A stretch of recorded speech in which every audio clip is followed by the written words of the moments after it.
আয় হায় রে, কি ভাইবা আমি এই ফ্যামিলিতে বিয়ে করলাম। এখন তো দেখতেছি শাশুড়ি রাজনীতি করে, শ্বশুর সুদ খায়, সম্বন্ধী নেশাখোর। না না না, এই ফ্যামিলির সাথে আমি কোনো সম্পর্ক রাখুম না বকুল। আমি তোমার আজকে তালাক দেব। বাবা বাবা, এটা তুমি কি কইলা? আমার মেয়ের এত বড় সর্বনাশ করো না। ও জামাই বাবা, মাত্র আমার মাইয়াটার বিয়ে হয়েছে, এখন যদি তুমি ওরে তালাক দিয়ে দাও আমাদের মান সম্মান বলতে কিচ্ছু থাকবো না। ওসমান ভাই, আমার বোনদের তুমি এত বড় শাস্তি দিও না। হ্যাঁ দুলা ভাই, আপনি তাকে পাপের শাস্তি বকুলরে কেন দিবেন? আপনি বকুলরে এত বড় শাস্তি দিয়েন না প্লিজ। দেখেন, আপনার সাথে যেহেতু আমার বিয়ে শাদী হয়েই গেছে, আমি আপনার সাথে সংসারটা করতে চাই, আপনি আমার তালাক দিয়েন না। ঠিক আছে, আমি তালাক দেব না, কিন্তু আমার একটা শর্ত আছে। বলো বলো জামাই বাবা, শর্তটা বলো। আম্মা, আপনি আমার টেলিফোনে যা বলছেন তাই হইতে হইব, এইসব মিছিল মিটিং বাদ দিতে হইব। আর আব্বা, আপনার সুদের ব্যবসা ছাড়তে হইব। আর মিয়া ভাই, আপনার নেশা ছাড়তে হইব। যদি সবাই সবকিছু ছাড়তে পারেন তাইলে আমি বকুলের লগে সংসার করুন। আর যদি না ছাড়েন, আমি এখন বাড়িতে যাবো, বাড়িতে গিয়ে ডিভোর্স পেপার সাইন করে পাঠাই দেবো। জামাই, যেহেতু তুমি সুদের কারবার এই ব্যবসা পছন্দ করো না, আজকে থেকে আমি এই ব্যবসা ছেড়ে দিলাম। আমি রাজনীতি ছেড়ে দিলাম। আমি আর কোনোদিন ওই নেশামেশার মধ্যে নাই, ওর আশেপাশে আমি যাবো না। দেখছেন, সবাই সবকিছু চাইরা দিচ্ছে, আপনি আর রাগ করেন না, ঘরে আসেন। ঠিক আছে, আপনারা যা যা বলছেন সব মনে রাখেন। কালকে থেকে পবিত্র মাহে রমজান শুরু হইতেছে। আল্লাহ যদি আপনাদেরকে হেদায়েত করে, আপনাদের সবকিছু কবুল করে। আব্বা, ও আব্বা, আব্বা, আম্মা, তাড়াতাড়ি উঠে সবাই। এ বকুল, কই গেলা? মিয়া ভাই তাড়াতাড়ি আসেন। আরে কই আসেন? আরে ডাকাত পড়বো কেন? কালকে থেকে পবিত্র মাহে রমজান শুরু হইতেছে, সেহরি খাওয়ার সময় হয়ে যাইতেছে, আর তোমরা সবাই নাক ডেকে ঘুমাইতেছো। সেহরি খাইতে হইব না, রোজা রাখতে হইব না? না, এত রাইতে আমি কিছু খাবো না, আমি ঘুমাইতে গেলাম। এটা কেমন কথা বললেন আব্বা? আপনি ঘুমাবেন মানে রোজা রাখতে হইব না? হয়েছে কি জামাই বাবা, ওই যে আমার তো ওই যে গ্যাস্ট্রিকের সমস্যা আছে, এই জন্য রোজা রাখতে পারি না। আর রোজাই যখন রাখতে পারি না, তখন ওই সেহরি খায় কি লাভ? জামাই বাবাজি, আমার তো ডায়াবেটিস, একটু পর পর খাইতে হয়, এই জন্য তো আমি রোজা রাখতে পারি না, এই জন্য আমি সেহরি খাবো না। ভাই, আমিও সেহরি খাইতে পারবো না। তুমি আমার ভাই বোনা যে আমি বাহানা দেখাইতেছি, বিশ্বাস করো কয়েকদিন ধরে আমার পেটের অবস্থা ভালো না, কতক্ষণ পর পর আমার বাথরুমে যেতে হয়। আর এই অবস্থায় যদি আমি সেহরি খাই, তাহলে কালকে তো আমার সারাদিন বাথরুমে পড়ে থাকতে হইব। যেহেতু রোজাই রাখতে পারবো না, তাহলে আর সেহরি খাই কি লাভ, বুঝছো না? দেন দুলা ভাই, আমি এমনি দুর্বল মানুষ, রোজা রাখতে চাই দেখুন কখন জানি ফিট হয়ে পড়ে গেছি। আর তাছাড়া আমি বেশিক্ষণ না খায় থাকতেও পারি না, এই জন্য আমি সেহরিও খাবো না, রোজাও রাখবো না। ময় মুরব্বী কেউ যখন রোজা রাখতেছে না, আমি একলা রোজা রেখে কি করুম? সবাই দেখা যাবো আমার সামনে গপ গপ করে খাইতেছে, অগো খাওন দেখে আমার খাইতে ইচ্ছা করবো, তারপর রোজাটা হালকা হয়ে যাবো। আমিও রোজাটা না রাখি।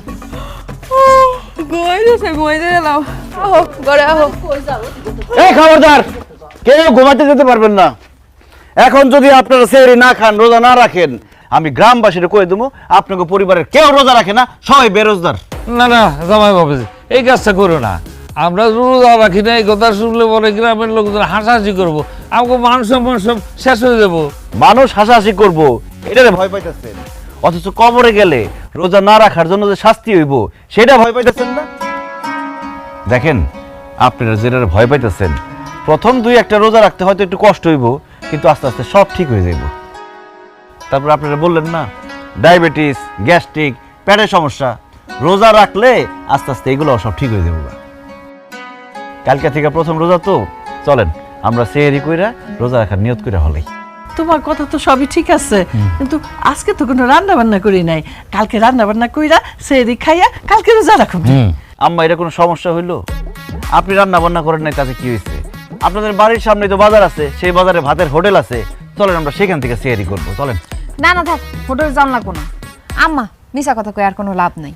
সে রান্নাঘর চেক কইরা তারপরে আমগো ডাকছে, সে দেখছে রান্নাঘরে খাবার দাবার আছে, অজুহাত দেখা কোনো লাভ নাই। সেরি না করা পর্যন্ত সে আমগো কাউরে ঘুমাইতে দিব না। হাত মুখ দিয়ে আহি।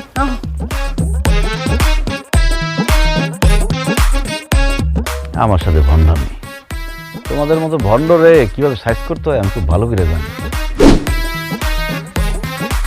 আব্বা তো চোখে কোথাও আছে না, ঘুম ভাঙে না এখনো। আম্মা, রোজার নিয়ত করে খান কিন্তু। জামাই নিয়ত করছে, শোনো বেশি করে খাও, সকালে কিন্তু নাস্তা পাইবা না, কিন্তু আর খাওয়ান পাইবা না। খাও খাও খাও, আমি বেশি করে খাইতেছি, রোজা রাখুন তো। আমার মনে হয় কি সারাদিনে মাঝখানে দুপুরে একবার খাওয়ান গেলে তাহলে ঠিক আছে। এটা কেমন কথা বলেন মিয়া ভাই? হ্যাঁ আমাকে ছোটবেলায় তো আমরা যখন দুপুরে খেলাইতাম আম্মা কইতো যে 2-3টা রোজা হয়ে গেছে, আমরা সারাদিনই খাইতাম আর রোজা রাখতাম। ওই নিয়ম ঠিক আছে। আরে ছোটবেলায় ওটা আলাদা কথা, আবার আপনি কোন ওই নিয়ম ঠিক আছে, বড় জন্য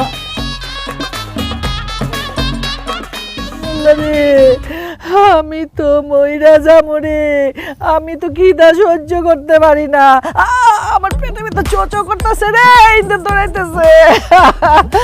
আমি জীবনও রোজা রাখি নাই, আর আমার রোজা রাখতে কইছে, কি যে করুম, মইরাই যাবো আজকে, আমি খিদায় মইরাই যাবো। আমার তো প্রাণ যায় যায় পালা, দম আটকে আইতেছে, খিদা তো আমি সহ্য করতে পারতেছি না। সবচেয়ে খারাপ অবস্থা হচ্ছে আমার, পানি পিপাসায় গলাটা পুরা চৌচির হয়ে গেছে, কয়লা কয়লা লাগতেছে। আম্মা আমরা একটা কাজ করি, রান্নাঘরে গিয়া ভাত তরকারি রান্না করে খাই, আর সামাই তো আশেপাশে নাই, ওসমান কিছু কইতে পারবো না। ঠিক কইছস মা, চল রান্নাঘরে তো অনেক কিছু থাকে, তাই না? একটা কিছু রাইন্দা আমরা খামো। জামাই এসে যদি জিগায় আম্মা আমরা কেউ আমরা রোজা, আমরা কিচ্ছু খাই নাই, জামাই তো বুঝবই না, চল পেট বইটা খাই গেল।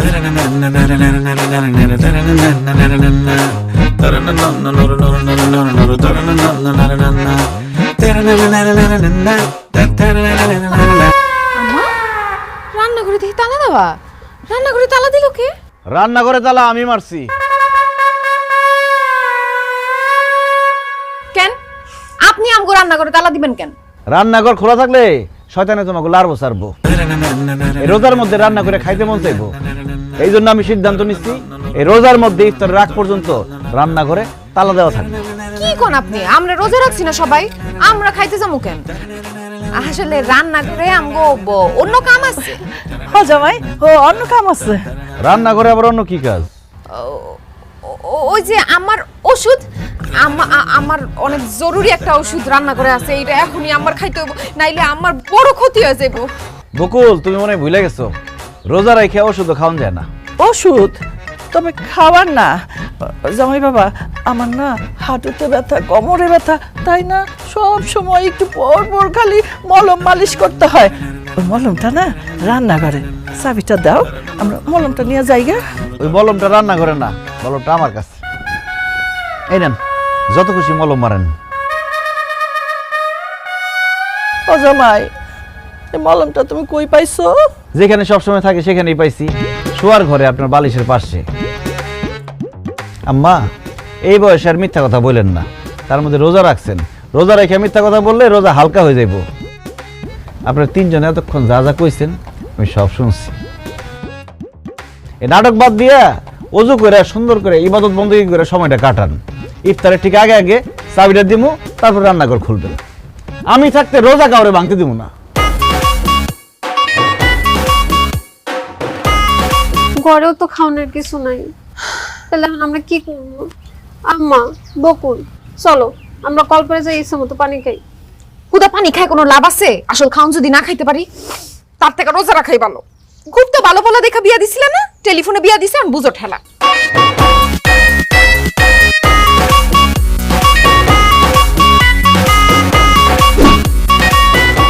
তুমি কও তো আমি কোনো সময় রোজা রাখছি? কও তোমার মেয়ের জামার জন্য বাড়িতে কিছু খাওয়া যাইতেছে না, আশেপাশে তো এলাকায় কোনো দোকানও খোলা নাই যে কিছু একটা খামো যায়। এই শোন, আমি খবর পাইছি ওই যে তুই আছে না, ওর দোকান খোলা আছে। কও? তাড়াতাড়ি চলো।